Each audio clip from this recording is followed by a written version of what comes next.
One time I needed a fire extinguisher because I caught our lawnmower on fire, and Adam said, "Why did you catch the lawnmower on fire?" Why did you? Instead of getting the fire extinguisher for me, he ran outside. Actually, that's a lie. He walked very slowly out of the office, looked outside at a flaming lawnmower, and said, "Why did you catch the lawnmower on fire? Why did you make me mow the lawn?" It's your turn. There's at least one person watching this that never has to mow the lawn.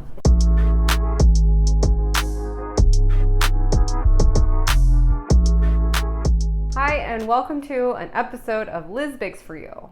I'm Liz, and today we are making pumpkin old-fashioned donuts. Now, you may be thinking, it's September and you are in Florida and it is 95 degrees, and I agree. But if you make these, you will immediately think that there is a glimmer of hope that one day it will be cooler outside and you might even, think about wearing a sweater. We will work our way through how to mix the dough, how to cut it out, fry it, decorate it, and as you can see, I went a little fancy on the toppings today. And overall, very quick recipe, very easy as far as donuts go. You can have these mixed and fried and in your mouth in an hour. Now, that is probably the easiest way I can get you to make these donuts is the guarantee that you will watch me make them for about, let's say 20-25 minutes right now. And then you could be eating them very soon after. There are a few desserts that are like that, but these are like that. So let's get started.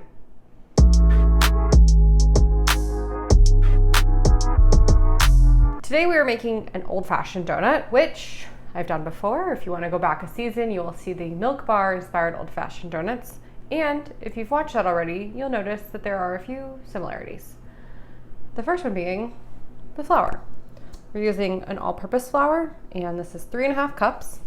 I use King Arthur. If I ever don't use King Arthur, I'll let you know, but I'll probably always be using King Arthur. Next up is sugar. This is 3/4 cup of granulated sugar. Now you can play around with adding in a little brown sugar instead of granulated if you want, but I like to keep it at 3/4 cup, just because I like old fashions to be sweet kind of on their own without any glaze, because it's tasty. The flour, the sugar, and these baking agents and salt, those are going to be relatively similar across the board with old-fashioned recipes that I develop. Where we're going to get into the differences are going to be with these wet ingredients and the addition of one dry ingredient. Now, let's get to that first. This right here is a little mixture of spices. You could go to the store and buy a mix that's called pumpkin spice mix, or you could make it yourself. What's included is going to be ground cinnamon, ground ginger, ground nutmeg, and ground clove. And basically, when you're making something pumpkin flavored, the expectation is obviously the color, that it's pumpkin colored, but a lot of the flavor that we associate with pumpkin is actually going to be coming from this spice mixture and not so much from the pumpkin itself. The pumpkin does add a little flavor, but without this, you just kind of have an orange donut. The other element in this recipe that's going to be different than our other old fashions is this right here. It sort of looks like a delicious pumpkin drink, but it probably tastes kind of disgusting. It is half buttermilk, half pumpkin puree, and basically we usually do a cup of buttermilk in this recipe. This is going to be a half cup of pumpkin, half cup of buttermilk, and I've mixed them together just because I want to make sure that whenever this goes into the batter, when we mix it, that I don't have to mix it forever to get everything homogeneous and broken up. Next up on the list is this very fancy egg. It is from a happy chicken that got to free range itself until it pooped one of these out and got it to me at a store. Yay for happy chickens. Next up is my small thimble that I always put my vanilla extract in.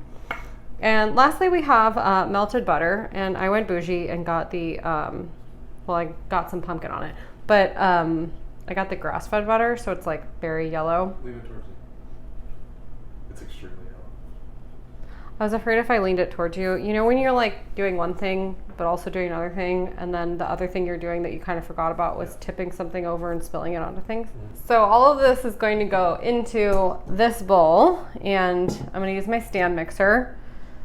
You can mix this by hand if you really feel like it, but if you have a stand mixer, why not just use it? So, dry ingredients. We're just gonna go ahead. We're gonna go ahead and put all these dry ingredients in here, grab our whisk, and just give it a little whiskey. Again, you can let the stand mixer do this if you want. You just want all of this to be distributed before you start putting in the wet ingredients, because chances are you might get like a clump of spice somewhere in the mixture, because you just don't want to mix this. You don't want to over mix this. Let me grab the mixer. Also, thank you. Look at how perfect that is. It does get, oh wait, no it didn't. I thought it was gonna get a little vanilla on it, but it didn't. The other thing I want to do before I put this in here is throw this vanilla in with that. And also, I keep telling you guys to do this and then I don't do it. Crack your egg into a bowl. Ew, what is that? There's a red thing in here. Your happy egg's not as happy? I guess not. What is that?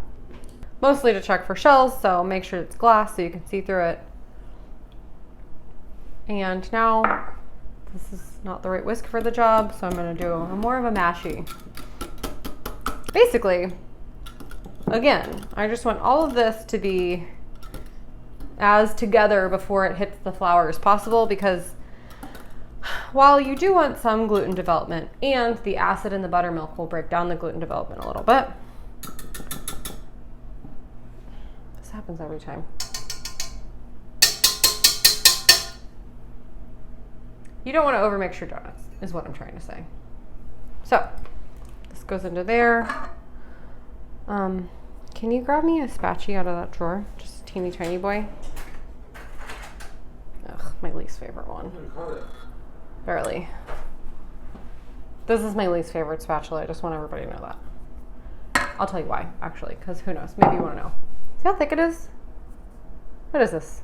We have modern engineering. These should be sharp edges. That's how you get things out of bowls.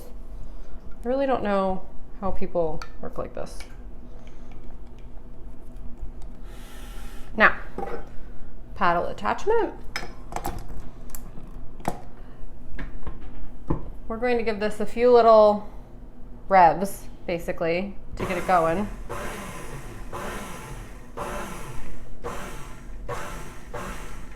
And then we're going to come to the butter. I'm going to turn it on low and pour this butter in. Pause it for a second. Get the rest of this butter out of this bowl. Look at how much butter is left in there. It's like a whole tablespoon.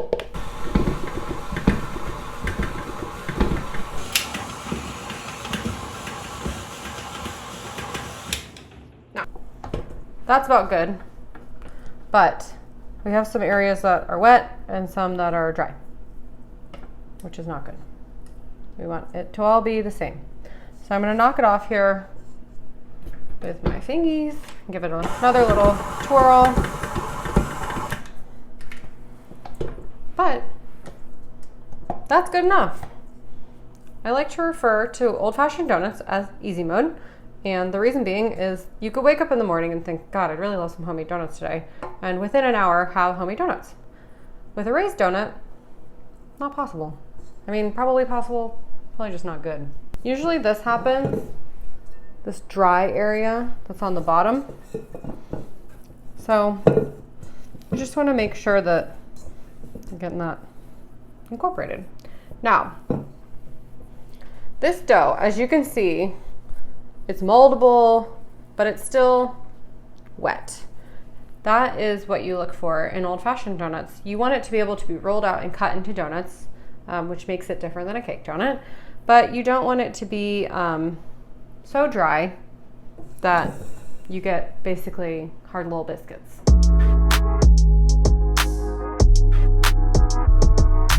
If you tuned in last season for our episode on donuts, you would have seen me putting it into a container and telling you to put it in the fridge overnight.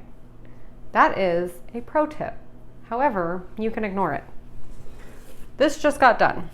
Now, I always like to let it sit for just a little bit before I roll it out, which is mostly just to give it a little time for some of the baking agents to like poof themselves out and not explode in the fryer.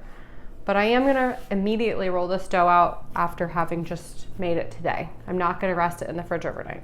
And I'm allowed to do that because I'm the one who made up the rule. That's how rules work.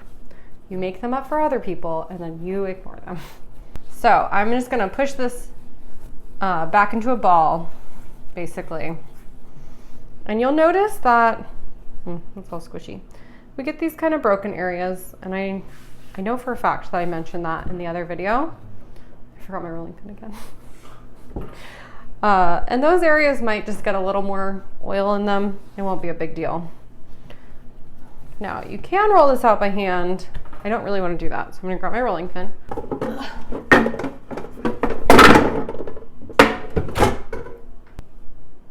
Rolling pin.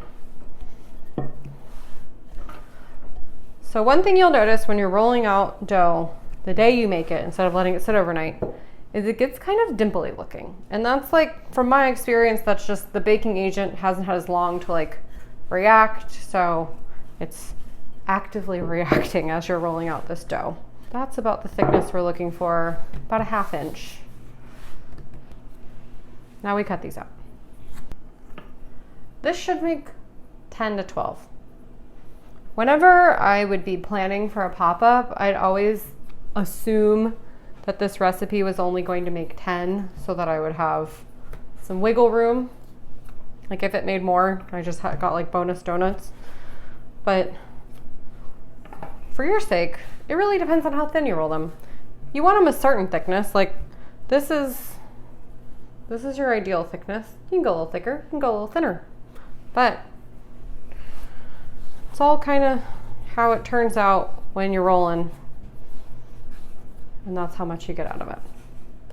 Which sounds really inaccurate and non-scientific, but that's how it works. So I took my scraps, I rolled them back into a ball, I got them all back together again.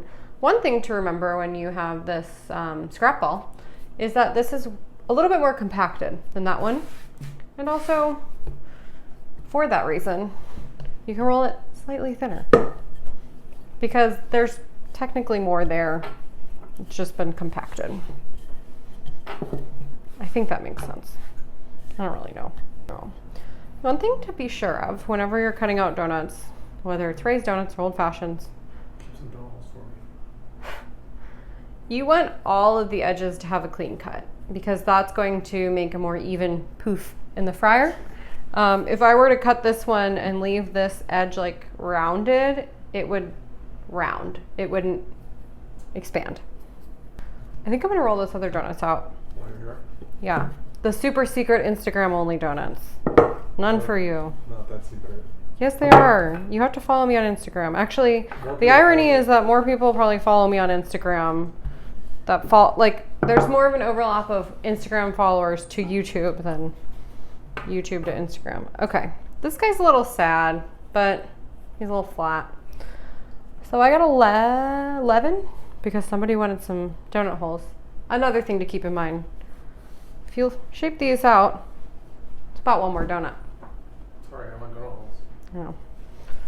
Donut holes are great. I think I had to.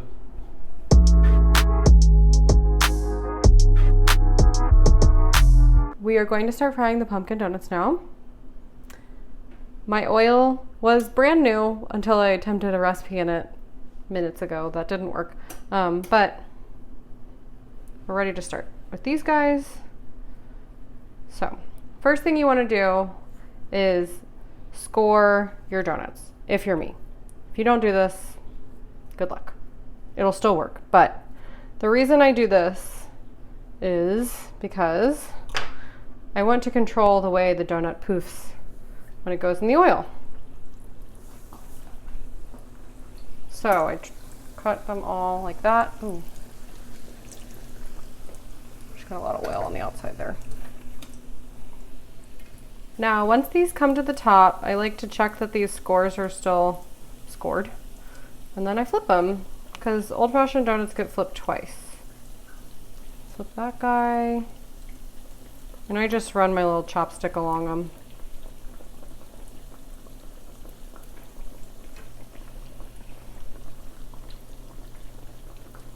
And once they're flipped, they're gonna do about 90 seconds on that side. So when that hits 41. All right, right around 325. It's a good temp to be at. I'm at 329-ish. I'm gonna turn this off.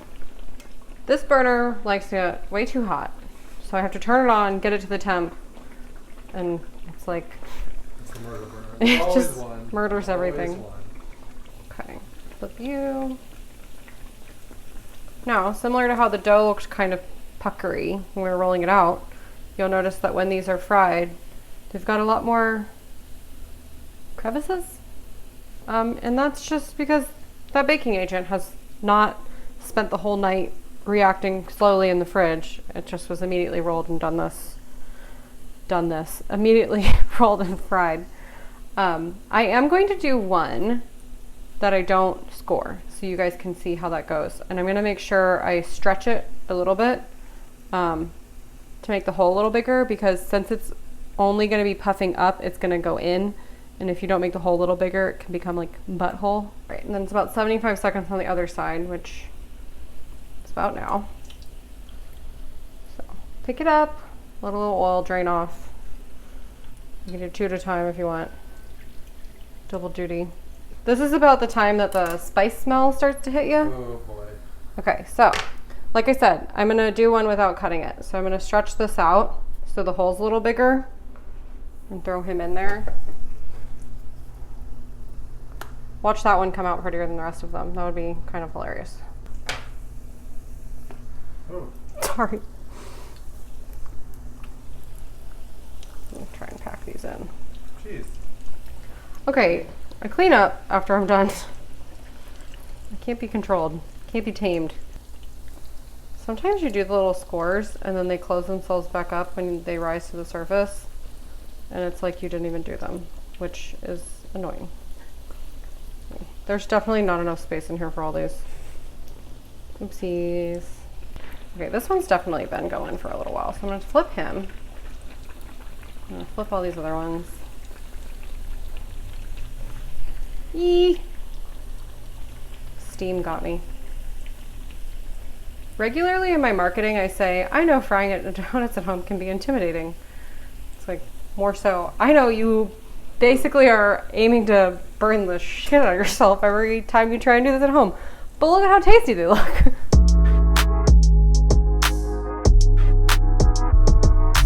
It is time to decorate these pumpkin old-fashioned donuts. Now, I went back and forth on what I wanted to do with them.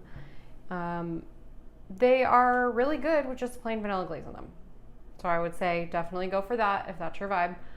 You can find that glaze recipe on my website under the Milk Bar inspired donuts that I've been referencing in this video. But I decided to go with a coffee glaze. Now it's a very thin coffee glaze, and the idea being that these are pumpkin spice latte. Now, I'm assuming that whatever title I come up with for this episode would have already given that away, so you may not be very surprised at all. However, it was a surprise to me when I decided to land on this. So we're gonna dip these. Now, dipping old fashions, they have a bunch of, like, you know, craggly parts. So you wanna get them in the glaze. I usually like to use a thinner glaze for this reason. And you can see how there's some areas that didn't really fill in right there. That's okay. The thin glaze will run a good amount, so I don't even know if I made enough glaze. I started making this glaze and then I remembered that the sugar that I bought, it must have gotten wet somehow and it got really clumpy, but just in one area, and I completely forgot about that, so I had to sift the glaze and I was just over it. It's like, that's all the glaze we're making.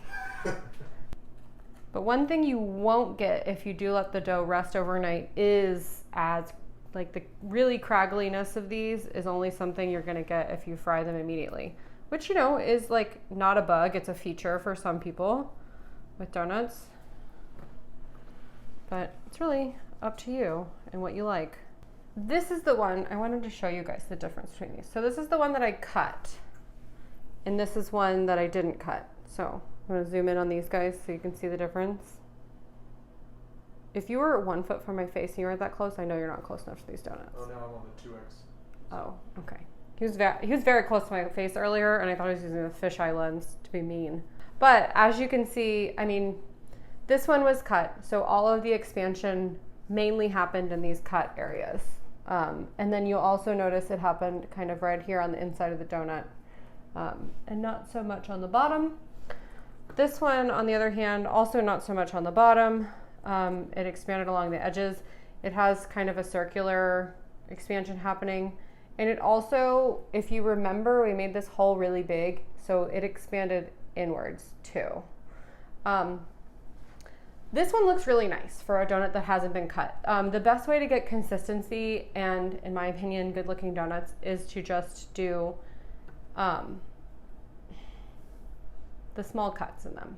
What is that? What is the word for a small cut? Score, yeah. Okay, so this unscored one looks pretty good, and that was basically luck. The ones that you don't score will literally do whatever they feel like doing, and this one looks nice, which is really great. However, if you want consistent looking donuts, that in my opinion, they look prettier because they're consistent, because I like order, you should score them. Well, it does also help with them cooking more evenly is the other thing. And obviously if you're frying 100 donuts, like, you need them to come out even. You don't want half of them fried. Like, I'm already dealing with the oil not really maybe being like as consistent a temperature as like what you'd get in a donut shop, because I have a murder burner that goes to like 0 to 100 immediately. So whatever consistency I can get, I'm gonna aim for. These ones were just glazed and they look very wet. These ones back here were glazed first, and you can see the shell that the glaze is starting to form. That's what you want in a glaze, in my opinion. So the next thing, these are good. These are done on their own if you want to go for that. I like to go over the top with my donuts. I actually, it's ironic because I don't like over the top donuts when I'm eating them. I just want the plainest donut possible. But I was thinking about it. Now, when you're making these donuts, you're using a half a cup of pumpkin. But when you buy pumpkin, it's 14 ounces of pumpkin, which isn't a half a cup. It's way more than a half of a cup. So my theory is you should make a donut that is a pumpkin bread pumpkin donut, which is you make these donuts, you also bake a pumpkin bread, and then you put slices of pumpkin bread on top of the pumpkin donut, thereby using all of the pumpkin in the can that you purchased. I didn't feel like doing that, even though it was a really good idea. So I got this overly large piping bag and I filled it with some brown butter buttercream. And I thought it'd be a cute little touch on top of these. I really wish I had tiny straws, because obviously pumpkin spice lattes, tiny straws. Just be cute. Sometimes I do a ring. I'm gonna do some like dollops. Maybe I'll do a ring on this one and see how that looks. We'll mix it up. This is the major reason I wanted them to be fully cooled off by the time I went to glaze them, because you can't exactly be putting buttercream on something when it's hot. It'll just all melt right off. Now the best part about making donuts is trying one. I'm gonna get a nice little cross cut for you guys here. Not my best cross cut, but you know. Peace. And for me.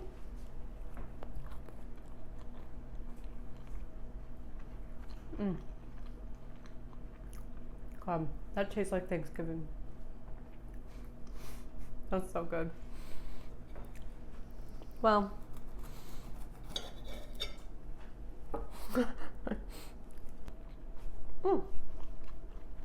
yeah, that was a good donut. There was a whole other donut we made today and filmed. Oh, it didn't work. But, you know, we tried. That's all that matters.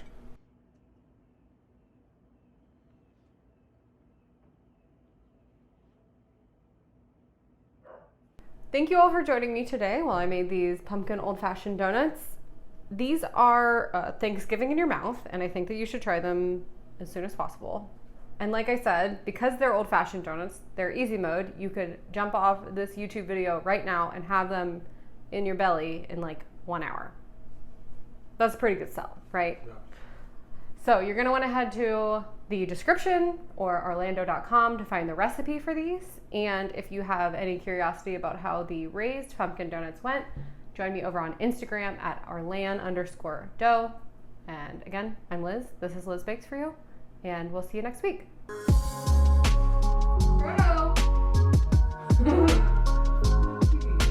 This morning though, I took my last sip of coffee, which turned out to be more than a sip. And you know when you like anticipate the amount of liquid you're gonna take in, and then it's more than that, and then you choke on it and you cough it all up on the floor of your office? Frodo, no, go, no, wrong way. You give him a little bit of pork fat, he just won't leave you alone.